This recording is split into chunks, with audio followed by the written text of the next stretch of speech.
And welcome to the Not So Late Show. Tonight, our guest will be... Demi Lardner. Hey, stop mindlessly scrolling your life away and stay tuned with us at the Not So Late Show on Instagram Live with your host, Brendan Love.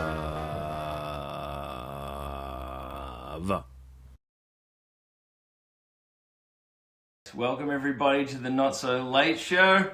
I'm your host, Brendan Love. Tonight we've got a very special guest host, the Easter Bunny. There we go, look at that. I was pretty happy with that costume. Thank you, hello everybody. Thank you, I love you guys so much. Al Parkinson, hello, yes.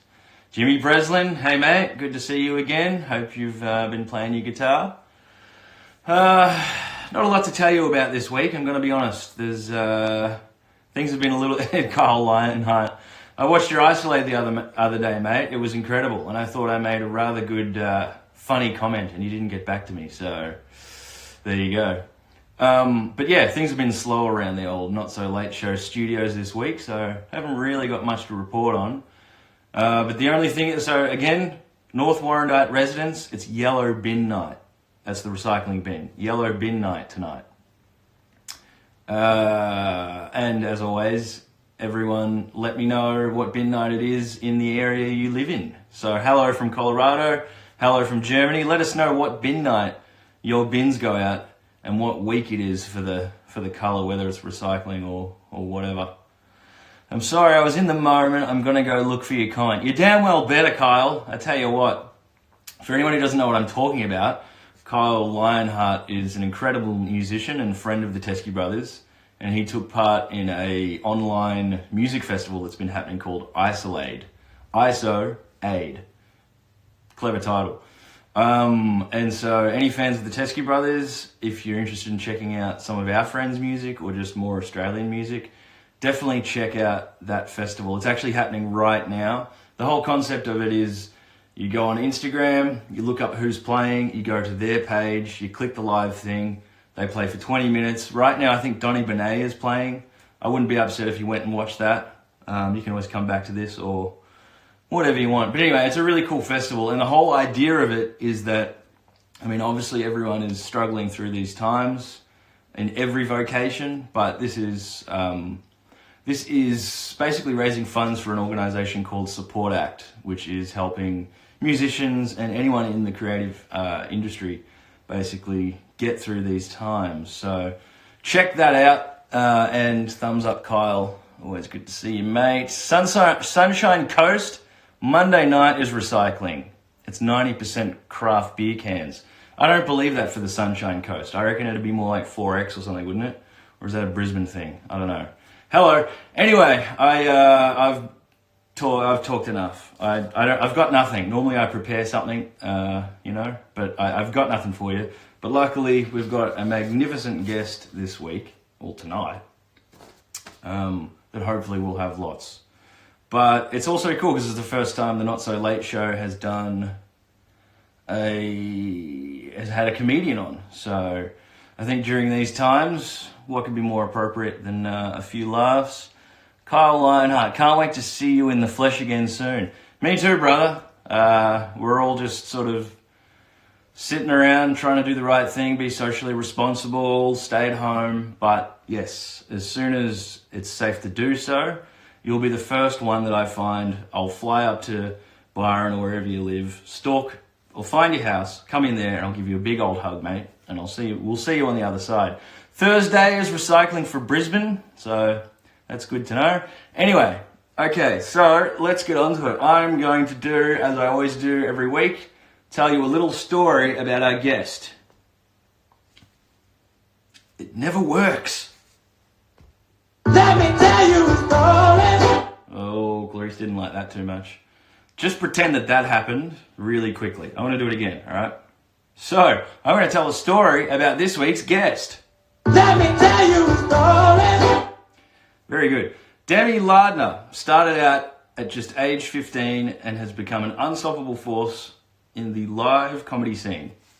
Her unpredictable high-energy live performances along with numerous podcasts, collaborations, has seen Australian-based comics spend the past few years blazing around Australia and beyond, sharing her unique style of surreal comedy. Demi has picked up a solid and healthy slew of fans along the way, not to mention a seriously impressive swag of awards. That's a lot of S's. Whoever wrote that, that's good alliteration, but you left out She Sells Seashells by the Seashore. Oh, there we go. In 2018, Demi was awarded the Pinder Prize, or Pinder, I don't know, she'll tell me, prize at the Melbourne International Comedy Festival for her show I Love Skeleton.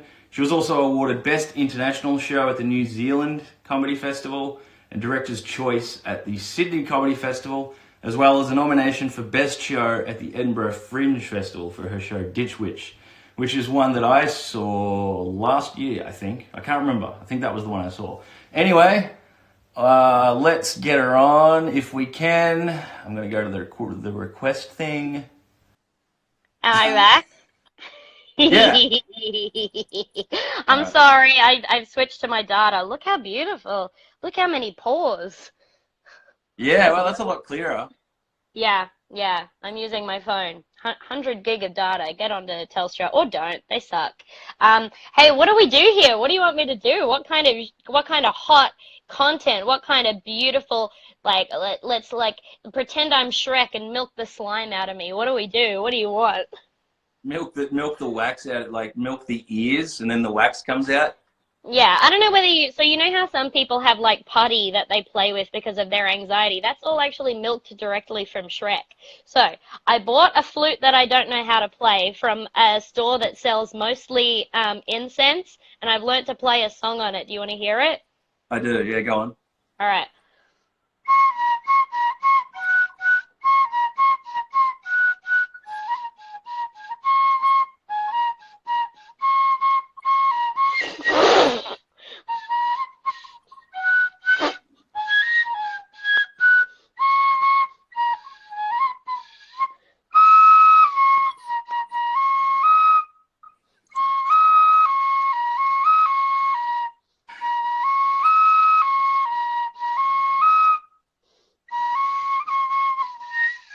Hey now, hear what I say now. Oh, sorry. Sorry, I didn't mean to play you off. What did you do? I didn't realize there was more. That sounds like you dropped a bin full of cassettes. Anyway, that's the only song that I know so far. I'm working on Sandstorm as well. Yeah. Oh, a bit of Darude. Yeah, old school. Yeah. Oh boy, that takes me back to being a young lass in the clubs.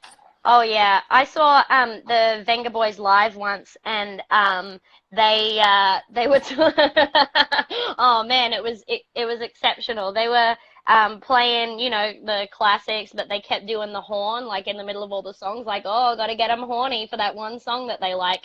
And then like maybe 3/4 of the way through the show, they were like, you know, sometimes we have to stay in hotels with each other, and when we do, we like to write songs, and most of them are pretty crap, but sometimes we hit on something, and that's what we're going to play for you now. So this is like the best that they could come up with, and the lyrics to it were, I want to get drunk and party all night long. I want to get wasted tonight. We can make it. Let's have some fun.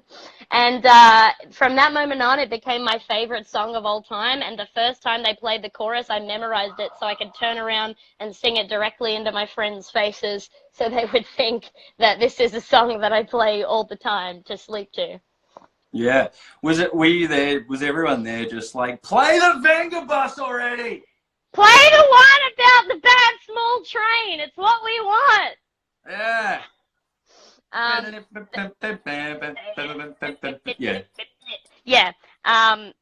Yeah. Anyway, that's the only song I've learned on my new Japanese flute. Yeah, well, I appreciate it. So far, you're probably the most prepared guest I've had, so, you know. That's insane. Yeah. Bloody Didiri. No hope, I tell you what. There's a lot of comments going on here, but I don't really understand most of them, so they're probably people related to you, maybe? I don't know. But anyway. Maybe, I don't know, they're related to me. They're either, I don't know. I don't know what people who like me like, Yeah. honestly. They're all Yeah. little creeps, and I love them. Yeah. Well, I thought it would be cool if you could. I just want to hear the story. Being an ex-comedian and current bonobo, I wanted to get the backstory, what led to that. I want to hear about a young little boy in primary school who decided to be a comedian. I've said this to people before. It is a genuinely true fact. I have had a lot of stepdads, and not to brag, but the thing that came from that was probably like my most successful show. I guess I was like maybe 21, and it was called "Look What You Made Me Do," because that's what stepdads say. Where I played a man called Gavin, who was a conglomeration of all of those stepdads. So I think basically, hey, if you want to be a comedian, when you're 15, live in your car for 6 months and pretend that that's perfect and that's everything that you genuinely wanted to do. And milk your dad for content until he dies because he's too round. Do you think that's a prerequisite for funny to be like you can't have a good childhood to be a comedian? That seems to be the That is a very that is a belief that I held for a while, and yeah. but then, man, I can't stop looking at him. He's so cross. That's a belief that I did hold for a while. Hey, look, wait, look. No, you have to be a part of this, please. Bagels. Yeah. So I thought that was a prerequisite for a really long time, and now I'm kind of like, you definitely have to have trauma, because if not, then you're the one causing it. I think that because like my partner Tom Walker, who I live with, and all of the beautiful queer women who follow me like to call him my housemate rather than my partner. But I've noticed there's a lot of I noticed a lot of Tom's posts are a lot about like, can you please stop hitting on my partner? Sorry, you lagged there for a second. I think there's a tiny bit of lag. Yeah, there are a lot of queer women. Tom, like, kind of, occasionally when I make a post, he's sort of like, I kind of imagine him with rollers in his hair and a broomstick brushing them off of the porch. But my partner Tom is like, his parents are like loaded and awesome and wonderful and love him very much. So like we had fairly opposite childhoods, and I think he's the funniest. And we're both like, we're comedians, and so I think it's just that you have to have had some kind of trauma or depression, otherwise you're a ding dong and you don't know anything. But that's not many people. I mean, aside from rich, privileged little dirt boys, there aren't many people that don't have a trauma. You have to have some trauma and be able to recognize it. That's what I think it is. Yeah, well, maybe it's the trauma, but then the funny is the manifestation as a way of dealing. Like, some people will just go and like punch brick walls and be like, I can't deal with my emotions. And that's their comedy. That's their stage. And then they get the light and they have to leave the stage. Yeah, so maybe the funny is just the result of channeling it in a certain way to work through it, perhaps. I think so. I mean, because even with your, do you think there's equivalent? Do you think there's equivalent to that in music? Is there a thing that everybody says that had to happen in your childhood, otherwise you're not a real musician? I think in the hierarchy of performing arts, and I hate to use that word, I feel dirty, but yeah, I think in the hierarchy of performing arts, as far as like, as you move through it, I think like, because the reason I'm so interested in being friends with comedians is I feel that they're the only profession of people that are more depressed than musicians. Oh yeah, baby. Oh, like you wouldn't believe. And I think also, and as a as a flip on that, and I like being friends with musicians because it feels like they're the only comedy fans that aren't huge goobers. I Like, was worried that I was a big goober though. Like when we first no, met, because you know music. And it's like, and I saw you perform before we met, and I was very impressed. So we had a beautiful blossoming friendship. oh well, thank you. I think it quite often goes hand in hand. I think every musician. I'm not the first one to say this. I think Dave Chappelle said it, but every musician wants to be a comedian. Every comedian wants to be a musician. Yeah, I feel yeah. like it's probably more so true for every musician wants to be a comedian. And Mm, something that annoys me, I'd love to get your opinion on this. Something that really bothers me is like when you're at a music gig, right? And then like between songs they do their little banter. And it's yeah. like because the audience is so on their side already, they get away with murder as far as being funny. Like they say the lamest stuff and everyone's like, ah, Dude, they're hilarious. holy shit. I could not agree more. I think there have been like two instances, I think, where I haven't been just like you know when they're really trying to do banter. There's been two times that I haven't been super bummed out by that. And one of them was I think we went to see Alex Cameron. Is that the guy who's like kind of skinny and fun? I can't remember. I saw That him in sounds like your LA. boyfriend. Yeah, I saw my boyfriend playing a gig, and anyway, so I think it was the bass guy. He came out and like he started doing a review of a stool that was on the stage, and it went on for like a really long time, but I was so into it because it sucked, and he took so long, and he kept reviewing this stool and talking about how solid it was, and I was like, all right, I don't know whether anyone else is enjoying this, but this is some fucking choice banter. And the one other time that I think banter was like awesome, I saw the Screaming Females and Marissa stopped shredding and then said, we're selling our CDs and posters at the end of the gig. Um, that's the end of my banter. And then didn't say another word to the audience for the rest of the show. And I was like, that's what I fucking want. I think it's perfect. It was Yeah. so bad and short and terrible, and you could tell that she didn't even want to do it. And I just like fucking love that shit. Yeah, I mean, as a well, I don't. Yeah, playing music, the banter is playing songs is easy. The banter in between is the hardest bit, and I think like all of my musician friends, that's the bit they dread the most because it's like Mm.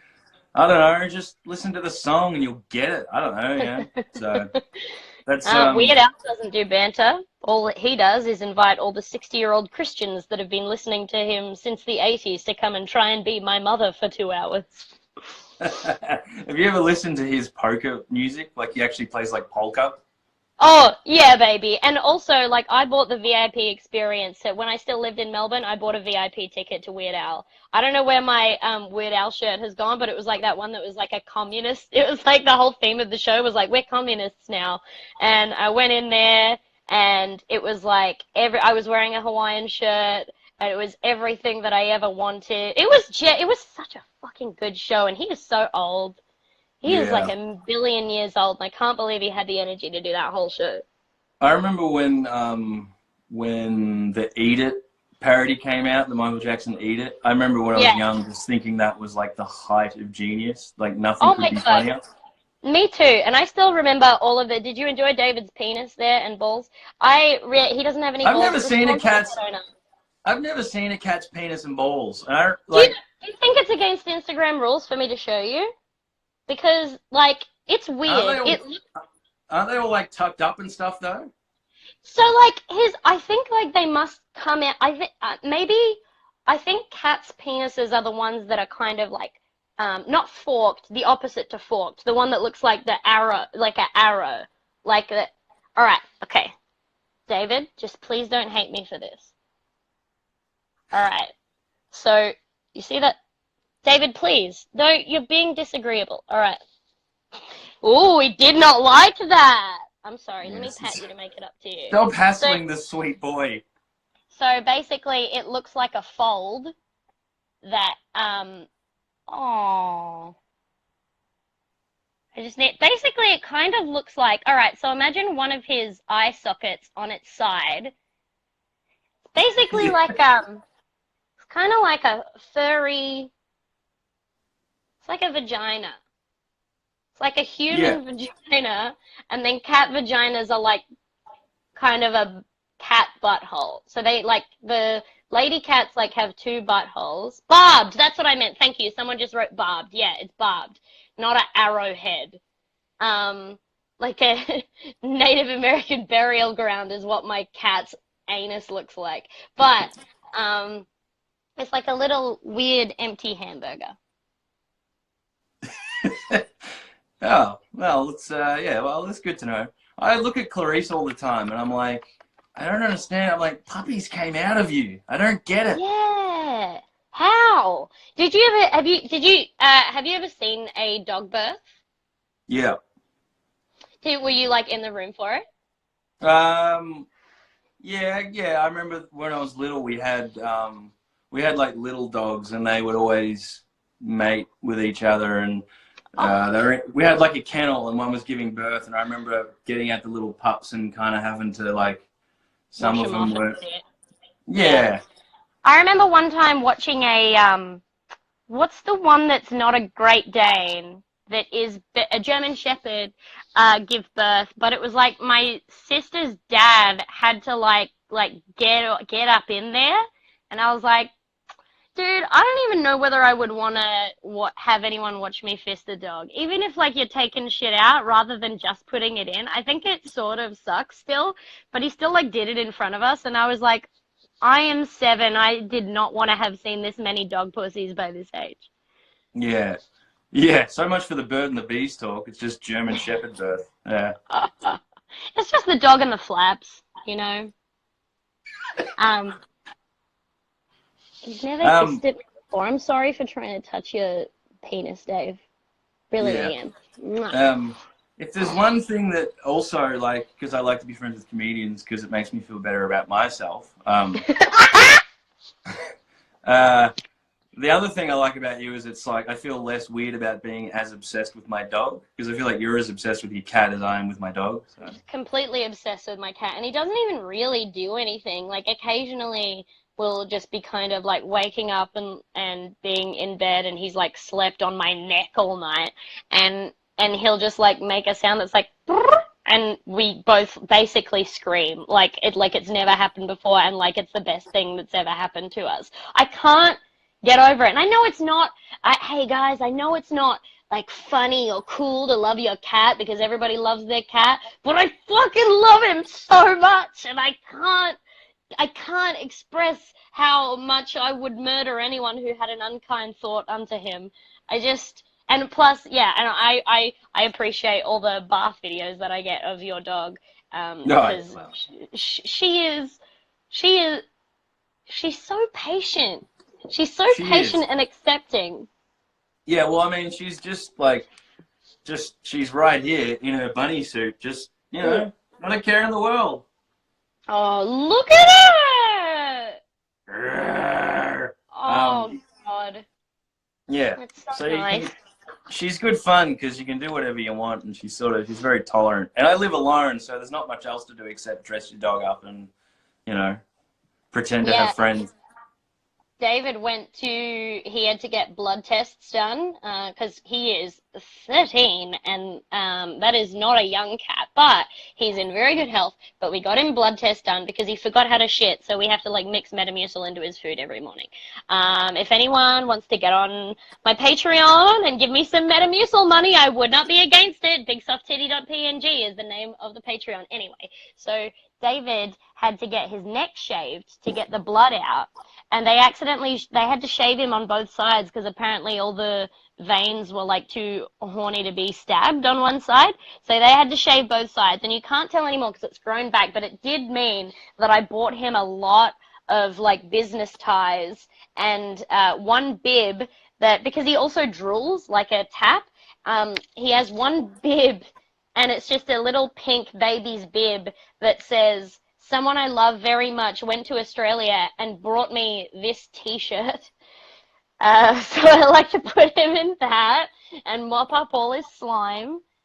Um, Um, what was the motivation in adopting such an old, like a used, like, wouldn't you go for a fresh, you know?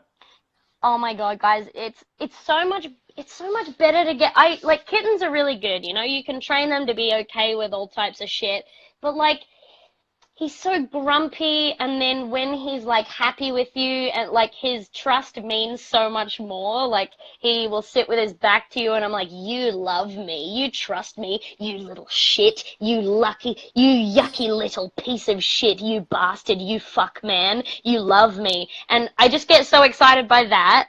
And also, they already have a personality, so like you don't feel like they're your child, they're just like a friend. And also, it's better. I like having a yucky old cat. He's so good. He's so good. He's so good. He doesn't Yeah. even know how to lie properly. He's got his little nubs, like he's trying to give himself tits. It's the I best. love the nubs. I love the nubs when they put the The nubs nubs under. are just the best. Oh, I think he's folded them in a weird way, but like, oh, look at that. That A beautiful is boy. A grade nubs there, David. Does he do that thing on you too, where he like tries to get the milk out of you?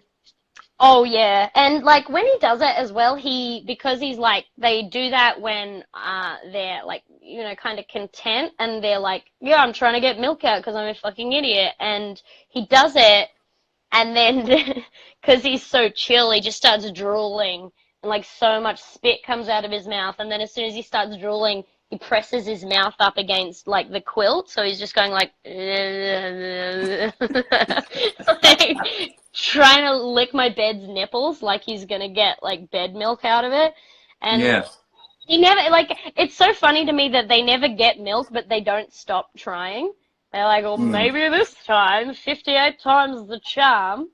Yeah. I mean, I feel like that's all of us though. We're all just trying to get Yeah. milk of some sort. That's true. I heard recently my friend Beatrice told me a story that our mutual friend Luca, Jesus Christ, Beatrice Barber's Girl is a very good. Did I break up then? My screen went weird. Yeah, you did. Did that go? All right, sorry. Yeah. So, Luca Muller told us this story about a dog that he knew about who was in an apartment. So someone adopted this dog, and he was like a Kelpie or something. Like he was like a farm dog. So he got really depressed because he lived in an apartment and he didn't have purpose. And they were like, we take him for walks, and they're like, yeah, but he doesn't have purpose. So the vet made him a harness so he could carry around tins of beans, and it would give him purpose because he was protecting his beans and getting a workout. So like, B and Luca have started calling their like when they like lose their purpose and stuff, they're like, oh, I gotta go find my beans, and like getting your beans back is like it's a beautiful motivational poster waiting to happen. Someone's sending the crying emoji. Just it's fine. He's okay now. um. Yeah. Well, we all got to protect our beans in some way, haven't we? I'm getting some proper questions here. So, as much as I'd like to keep, discussing the ins and outs of the feline anatomy and, the peccadillos of such, maybe we could start another show and it can just be David and Clarice looking at the screen.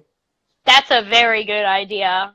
We can improvise scenes between the two handsomest. Yeah. Imagine if they could have babies. Anyway, I'm getting distracted. Oh, like a mule, like a dog-cat mule. Yeah. But speaking of which, you know what my favorite thing to do is at the moment? Just in general, but especially at the moment because I'm at home a lot and alone. There's nothing I enjoy more than looking up interspecies couples on YouTube, like YouTube videos of like unlikely pet friends. Here's my question about that. Why do tigers love Datsun so much? Oh shit, my Jimmy Brings order is here. I'll keep talking to you while I go get it. Sorry. All right. Tom, is that the Jimmy Brings? Yeah. Okay, I'm coming. Tell them I'm coming. Before this finishes, too, remind me to tell you the story. I need to tell you a thing about Tom. Oh, okay. I would like to really quick. Tom, do you want to say hello real quick? Yeah, sure. Hello. There he is. Hey, Tom, how are you? Oh, he says, hey, Tom, how are you? Oh, fuck yeah, man. That's not what it was. All right. All right. I'm just gonna, all right. Well, and we can keep talking while I go get this. Tom, would you buzz me back up when Sure. All right, thank you.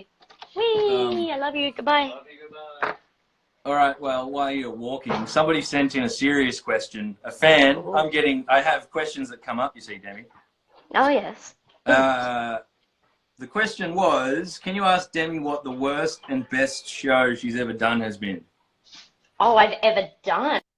Yeah. Best show that I've ever done. I remember, oh, man, actually, like the best show that I've ever written and the one that has gone the best with audiences is the Dewar Show that I do with Tom Walker, where we play twin boys, and they're twin brothers. Their names are Kevin and Jonathan, and in the show we talk to God, but God is hey, thank you.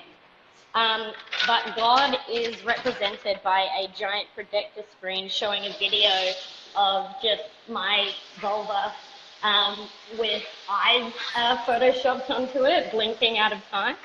And we're begging God to give us an award.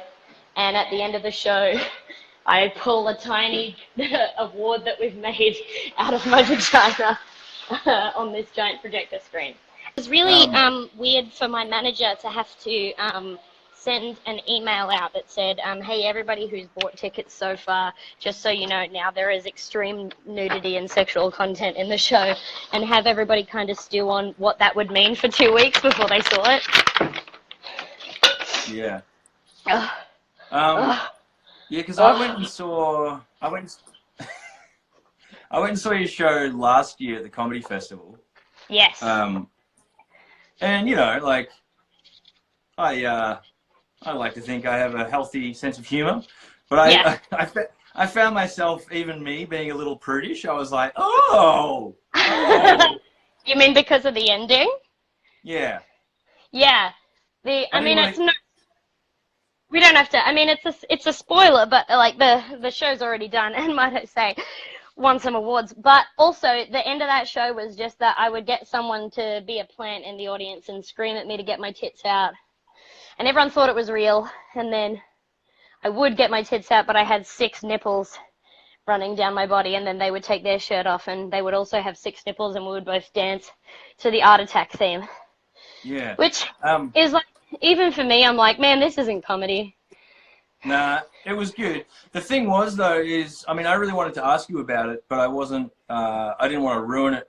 I didn't want to ruin the punchline unless if you were touring it more.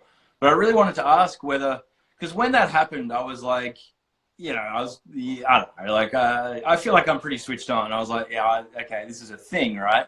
But there was a lot of people in the audience that were like, oh my God. And did you ever have people being like, oi, shut up, dickhead, and like yelling at the guy? All the time. And those were my favorite times because it meant that it got to go on for so much longer. There were a couple times when people tried to fight the dude, like got up and tried to like grab him, and then I would be like, no, like still in character, I'd be like, guys, it's okay, I can handle this, I'm a professional. And there was the first ever time that I did that bit, my dad was in the audience, and I looked out into the audience, and the dude who didn't know what my dad looked like had sat right next to him. So I got my manager to just go up and be like, hey, Alan, just so you know, the person next to you is an actor, so whatever they do in this show, don't, I don't know, use your prison guard skills to murder his bones. And Dad told me afterwards, he was like, it was still hard not to. That's my baby. You will not be saying those things. Well, but yeah, I mean, like, loads of people got really, really aggro with that dude. Yeah, I mean, I even found it like confronting in a way too, because I knew it was part of the show, but it's also, it's like, when you like walk past people yelling on the street and you just kind of get that feeling, like it gave me that. It feels bad, and I want to make it stop, but oh, actually, someone who played a nipple boy is in the chat right now. Jeremiah Dedder, you were my nipple boy once, weren't you? He says it was wonderful, ha ha ha. I can't imagine that he's talking about the experience, because even like people who played the nipple boy, I would always be like, it might be a little bit intense, and afterwards they would be like, I feel alive, but I also feel awful. Yeah. Well, having people. There he is. Yeah, he said, yep. Well, can hey, I, yeah, go on. I was just going to say, I just want to let you know I'm available whenever you need a nipple boy in Melbourne. I don't really have a life. I really feel like, oh yeah, Jeremiah said it. I felt yucky, but it worked well. You were amazing at it, Jeremiah. Well, I think I mean, you were saying it wasn't a joke, but I think it was actually, I don't want to use the word genius, but the way the tension and release of that, it just works so well. That's all I know how to do. Yeah, it's all I know how to do is very, very high tension and then pull the rug out. It's my I think it's good. Either high tension or this is going on for far too long, and then there's one very flimsy punchline at the end, and everyone's like, oh, it's over. That's like the only comedy that I do, really. Let's go back to when you were a young boy, and and so, because I want to know about the, like, getting into, I know this is boring and you've probably answered it a million times, but I just want to know about transitioning into comedy and also having to deal with, like, a bunch of mid-30s depressed men, being a young woman entering into that scene. Like, what was your, was comedy something that you were always going to do, or it's, you know? Yeah, I was like always set, like I started off watching Lane on Woodley, and I was like, I know that I am gonna do this, it's just a matter of time. And then I remember turning 15 and being like, well, you know, I'm basically 30 now, so I might as well try it for the one time that I'll get to do it. And then like doing it and being like, well, I'm stuck here forever now. But it was such a weird thing because technically I think I wasn't even supposed to be in the bars that I was in doing comedy. Like for the first few gigs, like my dad brought me and was incredibly proud. And I was like, thanks for fucking up my childhood. You're the only reason I can do this. So is this one of the stepdads or? No, this is my regular dad, who I love a lot, but he had some issues and also but he actually died last year and it fucked me up so badly. And I'm still pretty sad about it, but also I have like 100 hours of recordings of him because of, like, you know, how much I wanted to involve him in my comedy, and I have like all these videos of him that I would play on stage and stuff, and I really, really miss him. But also he was such a good and loving person, even with all of his weird issues, that it kind of, the way that I see it is like he got to a point where like if everything was like a party, he like got to a point where he had like a really good conversation with someone that he wanted to talk to, and then he ended the conversation. He was like, oh man, I have to go. And he didn't have to go, but he was like, I did really well in this conversation, so I'm going to cut it off there and go home. And like, that's kind of how it feels like, because like, I would have been so bummed out if Dad got like dementia or something, but that is how it feels to me. So I'm very sad. You didn't ask about my dad, but I did dump all of that on you. So the first few gigs that I went to, it was really weird being around drunk, depressed, like 35-year-old men as a 15-year-old. But also, I was having, as someone who had and had not recognized 100% of their, oh, someone just said big love for slime. Slime was what I called my dad. Thank you, Katie. It was like, it was really good to be around people who had similar anxieties and depression manifesting in the same way as I was, because it, in like that way that I was like, oh man, I'm depressed and I don't relate to any of the 15-year-olds my age because they haven't acknowledged how anxious and depressed they are. Boo, fucking who. So being around 30-year-olds was very helpful, because I was like, better kick this as soon as I can. And it took me about 6 years to do that. Yeah. Well, I guess in a way it was kind of a good model to look to and be like, oh God, I don't want to be like that when I'm 35. Oh my God, 100%. That's exactly what it was. Did you have the same thing? How old were you when you started like actually doing gigs? Were there people like that around? Did your backdrop just fall down again? I feel like it's really fitting for this particular show. So good. Did you have the same thing? My first gig, I was 9. So, yeah. What the fuck? Yeah, but Musicians are crazy, man. You can just like do stuff and be nine. That's so weird. yeah, but that's what I was gonna say is like, you know, obviously I like music and stuff and I like seeing, but these days I'll rarely go see a gig, but I'll go see a comedy gig every time because to me it's so much more impressive. And Oh man, we're yin and yang. I'm like, oh man, I know what you're gonna do with this joke. It's gonna be about your uncle's ball sack, and it's very funny, but I just don't care because I've already pulled it apart in my head. So I think that like it's the same thing for me. I'm like, wow, I literally could never. oh, that was the end of it. Sorry. I was like waiting for the next word. I was like, could never. No, what? I literally could never. I could never. Yeah. Could never any of it. Like all of it is insane to me, and also to be able to have a personality outside of that is also like with you, and I'm also friends with Montaigne.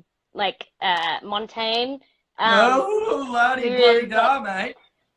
She was going to be in Eurovision before the Roni took everybody inside. Yeah. So was Didiri, actually. Sorry? So was Didiri, actually. Didiri.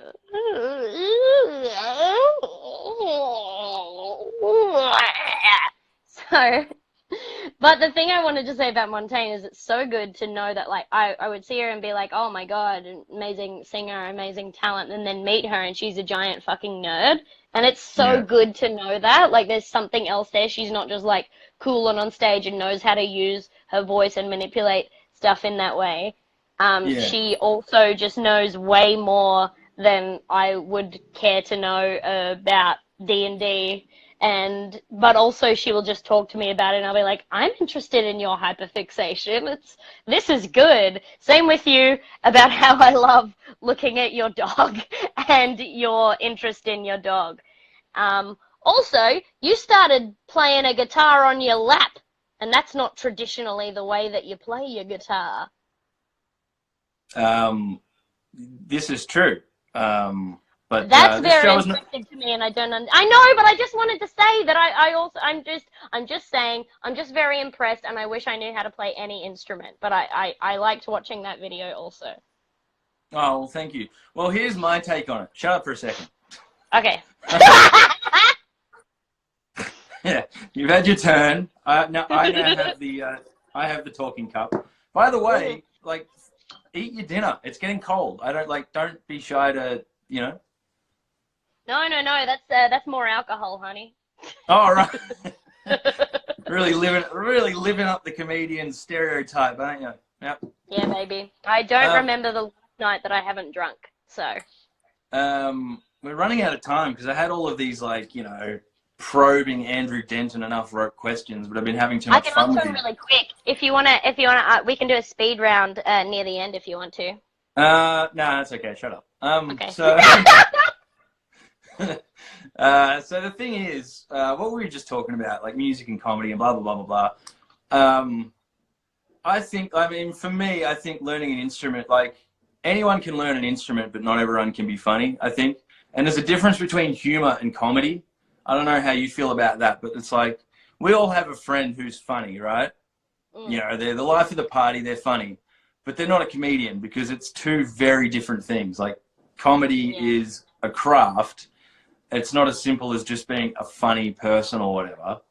And so I wanted to get your take on, oh no, what I want to do is, you said something about a joke before, and, so you analyze the joke. So you're watching comedy going, oh, I can see it coming. Yeah, there's the setup. Okay, they're anchoring that. I know that that's going to come back later in the show, blah, blah, blah, blah, blah.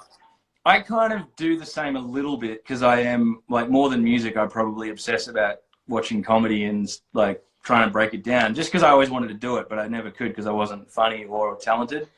But so when I watch music, I do the same thing. I'll be like, oh, okay, yeah, they're using this scale, and I really like the way the harmony's working there. And sometimes it takes me out of it. But that's why I like comedy so much, and specifically why I like your comedy, because it's not, because it's not just sort of like, what's the deal with, it's not just, it's not, middle-aged man in t-shirt and jeans with microphone. Yeah. You know. I would say, and I think that is actually like that's a really astute point, but I would say that sometimes there is, I think there is a way to just get good at doing comedy without being particularly funny, and I will not name names. But You don't have to. I already know. I've spoken to okay, I've spoken yeah, to many comedians backstage where I've been like, oh my God, they are like, that was just dead. yeah, Like, I yeah, was yeah, just like, but that's the thing I realized is I was like, oh, okay, it's just like music. It's a performance and it's a persona, yeah. you know? Yeah, so I was gonna say, like, without the persona and without like the self-evaluation or whatever you want to call it that comes along with being like, I don't know, a creative. Is that what we are? I guess like being a creative, then like you can find some success if you really like slog at it, but you're probably not very good. And I mean, you might be good, but maybe people don't really care. You're not really anything like, and I wouldn't say that I'm like, you know, fucking like mold breaking or anything, but I'm having fun and I'm being you know, I'm being introspective about it, which I think counts for something. And I think it's probably pretty similar with music. Like, you know, you can be technically good at something and still very, very boring. And I don't know. I think there's definitely a lot of parallels there, which is I think is why we all want to be each other. Because I'm like, God, I wish I could just I wish I could have talent and also be cool, because there is not one cool comedian on earth. I think every comedian definitely wants to be a rock star, me included. Was that Tom? Was that Tom just yelling in agreement with you, or? Tom, are you playing Crime? Tom is playing GTA Online with our friend Michael Hing and our other friend Dave Harmon. Okay, so me and Tom this really swap backs out up. every day. Yeah, shut up a second. This really backs up your This really backs up your hypothesis about comedians not being cool. Oh yeah. Um, He was yelling yeah because he probably crashed a helicopter into the ocean or something. But if he's about to die, then I also have to take over as our crime maker. Yeah, well, I just watched your Grand Theft Demi Tom Andreas thing or whatever it was. Yeah. Grand Theft Demi Tom Walk Reyes. It's the we're just playing through Grand Theft Auto, like real bad.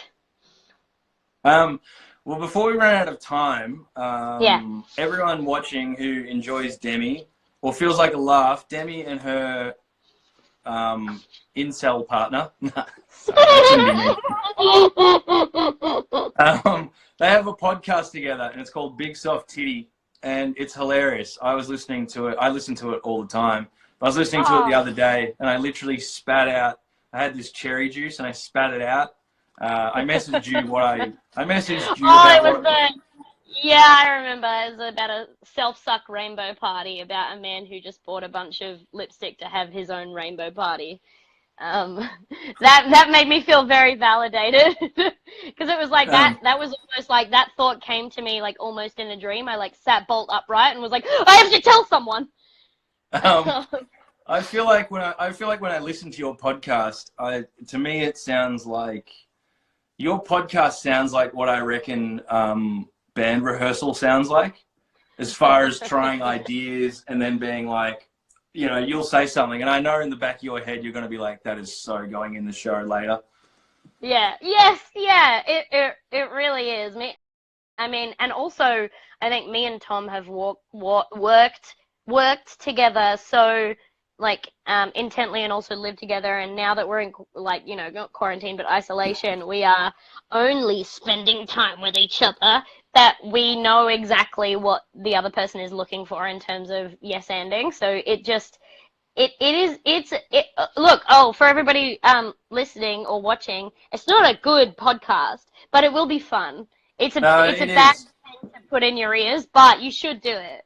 What? How come? I mean, I know the answer to this, but why do you think that comedy and comedians, like it's so synonymous to have a self-deprecating persona.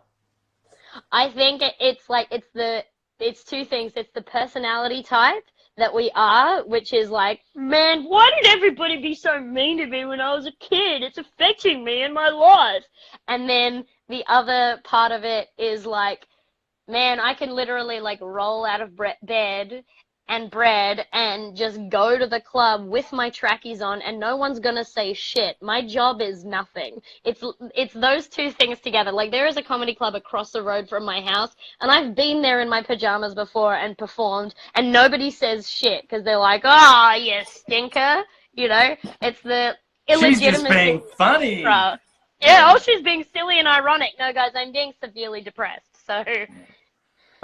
Well, that's the thing is like when I watch your show or listen to the podcast, like you mentioned your dad before, and I didn't know specifically, but just through listening to the podcast, it's kind of like, I don't know if it's because I have a sensitivity to it, because, you know, I guess it's like other depressed people, weirdos can pick up on other people's stuff. But like, I mean, you'd be making jokes and then you would slip into a kind of offhand remark that would be funny, but I would also, I'd hear it and go, yeah, no, that was 100% serious.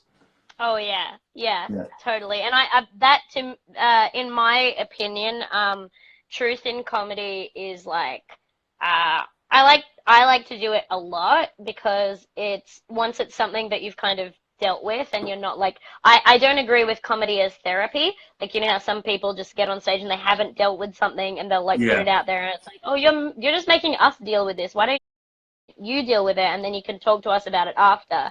I just think it's annoying and irresponsible and not like fun to watch and not good for you as a person, like doing that to other people. But I do think that it can be a very cool and helpful thing once you have dealt with it to talk openly about it. And that's something that people that I really respect have done before and like kind of forced me to do it. And so a lot of the time, like shit that I talk about on the podcast will just be like, all right, there was kind of a weird, sad thing said. How quickly can I go through my Rolodex of shitty stepdads and relate it to him? So it's like not even like I better think of a joke. It's like I better remember some trauma. Do you think totally, I just forgot what I was going to say. Never mind. Fuck yeah, dude. Well, I was looking at the time, and I was like, we got 4 minutes before this thing ends, because they only go for an hour. Oh, God. But I have so many questions for you. Maybe I'll just call you not on a show, because I have so many things I want to ask you about things that are too... But I agree, like that, the comedy thing where it's like, we're learning, and you know that thing? It's like... it's just a bit like I get it. It's cathartic for the performer, but sometimes it's just like, it's just a bit on the nose, the whole like, and then we learn a lesson and we grew. I don't know. I just think that it's better to go through something and observe what your experience was with it rather than like kind of make everybody go through it with you. It just feels kind of mean and annoying to just be like there's a couple of comedians that I know that have gone off the rails that have taken that on stage and have been working it out and have just made a lot of people very, very uncomfortable and marginalized. It's like, I know you're going through some shit, but why don't you go through it and then we'll see you on the other side. I don't know. Also, I think that I think there's a real danger in integrating your personal persona onto the stage in that way as well. I think you do. I mean, with comedy especially, because I've seen some comedians who part of their act starts to be like part of their persona in the act starts to become, you know, it's them, it's real. But then there's the separation between, you know, what's being expressed on stage and what comes off stage and deals with issues. When that gets blurred, I think that creates a big problem, because then it's like, well, now I have to be that person to be funny because that's what the audience knows me as. Yeah, like people who like their whole thing is like I'm an alcoholic and it's the only way that I can be funny, so I guess I'll just keep being an alcoholic. Or people who are like, yeah, I'm a piece of shit, and like like with podcasts and stuff, they can be really nasty, and like the hosts are really nasty to each other. So then like the fans are like, I guess we'll just be pieces of shit to you as well because that's how you experience human relationships, and it's Yeah. like. Oh man, you really don't need to. You can kind of just be like a decent human being. But yeah, I Um, think the blurring of personal and comedy is a weird, stupid, dangerous thing. Yes, it is. We got 1 minute. Shut up. All right, Demi, this is what I wanted to say to you. There's a saying that I heard when I was younger, and I always think of you when I hear this. It's one thing to make people laugh, but it's another to make them smile. And your comedy makes me smile. So thank you so much for coming on the show. Thank you so much for Everyone, having please me. check out Demi online. Check out her podcast.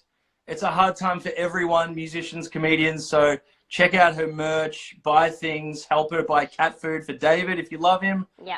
And thank you so much for coming on the show. Hey, it didn't stop. It didn't stop? It'll cut out soon, I think. I'm pretty sure All it'll right. cut out. Well, thank you for having me. I really appreciate it. And until it kicks me off, I'm going to play this. All right.